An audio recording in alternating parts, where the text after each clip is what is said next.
আসসালামু আলাইকুম বন্ধুরা, আশা করি সবাই অনেক ভালো আছেন।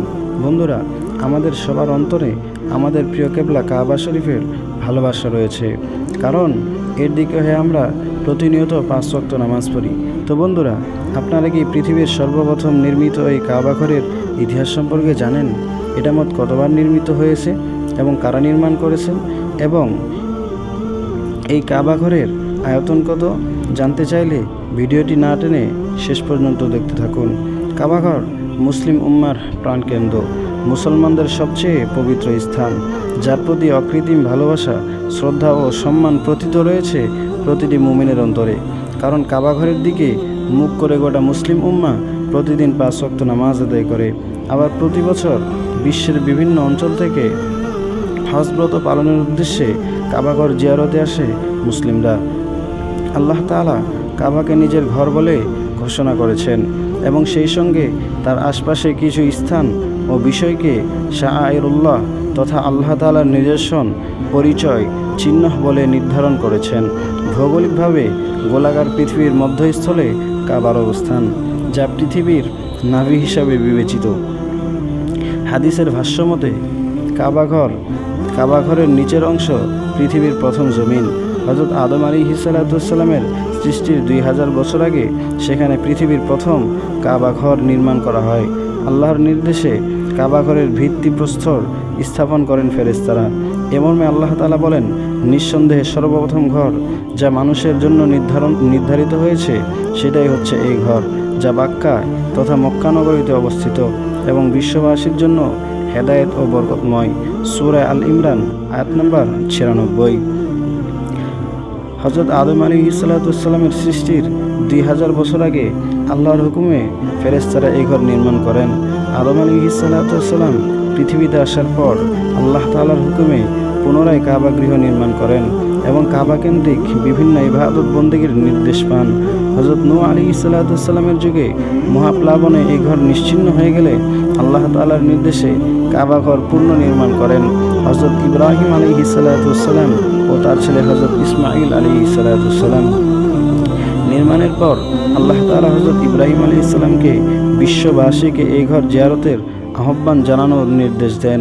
আল্লাহ তাআলা বলেন, মানুষের মধ্যে হজের ঘোষণা দাও, তারা দূর দূরান্ত থেকে পায়ে হেঁটে এবং সব ধরনের কৃষকায় উঠে সাওয়ার হয়ে তোমার কাছে আসবে। সূরা হজ আয়াত নম্বর 27। হযরত ইব্রাহিম আলাইহিসসালামের আহ্বানের পর থেকে আজ পর্যন্ত কাবা কেন্দ্রিক ইবাদত ও জিয়ারত বন্ধ হয়নি।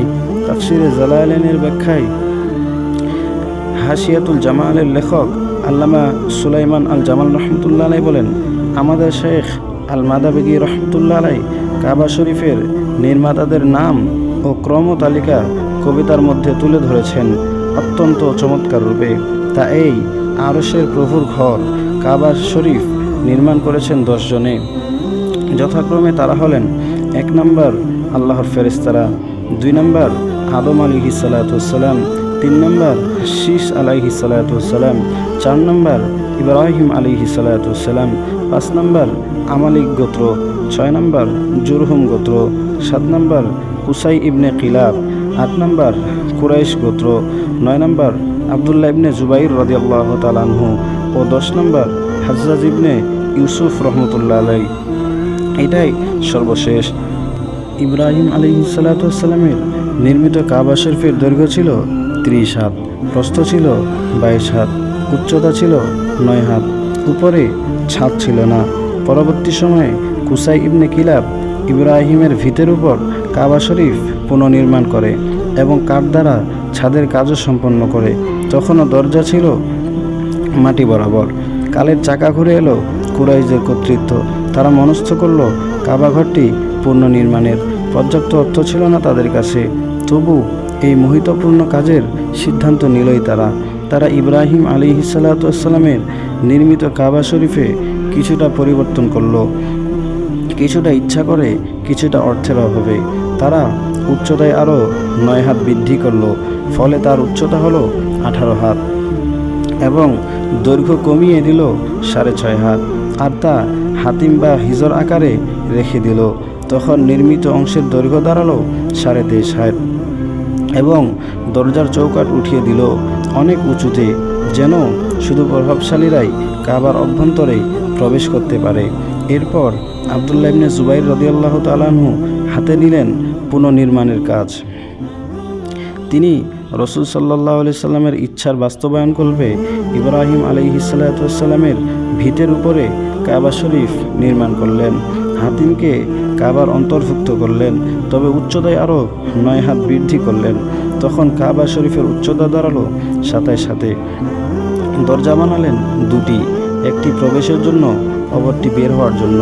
দরজার চৌকাঠ মাটি বরাবর করে দিলেন। এরপর হাজ্জাজ ইবনে ইউসুফ কাবাঘরটিকে ভেঙে আব্দুল মালিক ইবনে মারওয়ানের নির্দেশ মতে নির্মাণ করলেন। তাতে উচ্চতা বহাল রেখে হাতিমকে বাইরে রাখা হলো এবং পশ্চিম দিকের দরজাটি বন্ধ করে দিল। কাবাঘরের বর্তমান আয়তন।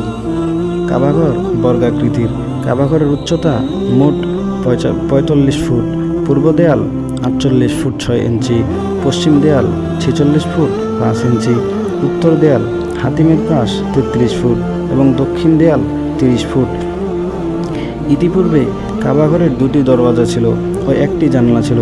বর্তমানে শুধু 1টি দরওয়াজা রাখা হয়েছে, যার আয়তন ভূমি থেকে 2.5 মিটার তথা 4.2 ফুট, উচ্চতায় যার দৈর্ঘ্য 3.6 মিটার তথা 11.8 ফুট ও প্রস্থ 1.68 মিটার তথা 5.5 ফুট। দরজাটি বাদশাহ খালিদ 280 কেজি স্বর্ণ দ্বারা তৈরি করেন। কাবাঘরের চাবি। মক্কা বিজয়ের পর নবীজি সাল্লাল্লাহু আলাইহি সাল্লাম কাবাঘরের চাবি বনি সাইবা গোত্রের উসমান ইবনে তালহার কাছে হস্তান্তর করেন। বংশ পরম্পরায় এখনও তারাই কাবাঘরের চাবির দায়িত্ব পালন করে আসছেন। বছরে 2বার এই ঘর খোলা হয় পরিষ্কার করার জন্য, একবার রমজান মাসে, অন্যবার ঈদুল আজহার 15 দিন আগে। কাবাঘরের বৈশিষ্ট্য। কাবা কেন্দ্রিক ইসলামের অনেক ইবাদতের বিধান দেওয়া হয়েছে, যেমন নামাজ, হজ, কোরবানি, পশু জবাই ও মৃত ব্যক্তির দাফন সহ অনেক ইবাদত আদায় করতে হয় কাবার দিকে ফিরে। হাদিসে এসেছে, হযরত আবু দারদা রাদিয়াল্লাহু তাআলা আনহু ও হযরত জাবের রাদিয়াল্লাহু তাআলা আনহু থেকে বর্ণিত, নবী করিম সাল্লাল্লাহু আলাইহি সাল্লাম বলেছেন, মসজিদুল হারাম তথা কাবার চত্বরে নামাজ আদায় করলে 1 রাকাতে 1 লাখ রাকাত নামাজের সওয়াব পাওয়া যায়। সুনানে বাইহাকি। কাবা চত্বরে রয়েছে বরকতময় বহু নিদর্শন, যেমন মাকামে ইব্রাহিম, মুলতাজিম, হাজরা আসওয়াদ, মিজাবে রহমত, হাতিম, মাতাফ, রুকনে ইয়ামিনী, প্রত্যেকটি বরকতের আধার। এগুলোর কাছে গিয়ে দোয়া করলে তা কবুল হয়। কাবা শরীফের উত্তর পাশের অর্ধবৃত্তাকার দেয়াল ঘেরা স্থানকে হাতিম বলা হয়। এই স্থানটুকু আগে কাবাঘরের অন্তর্ভুক্ত ছিল। এখানে নামাজ পড়া মানে কাবাঘরের ভিতরে নামাজ পড়া। দোয়া কবুলের জন্য হাতিম উত্তম স্থান। হাতিমের ঠিক উপরে কাবা শরীফের ঘরের ছাদের সঙ্গে একটি স্বর্ণের পরনালা আছে। বৃষ্টির সময় এই পরনালা দিয়ে ছাদের পানি পড়ে, সেজন্য এর নাম মিজাবে রহমত। মিজাবে রহমতের নিচে বসে দোয়া করলে দোয়া কবুল হয়। বর্তমানে কাবা ঘরের রক্ষণাবেক্ষণের দায়িত্ব সৌদি রাজ পরিবারের।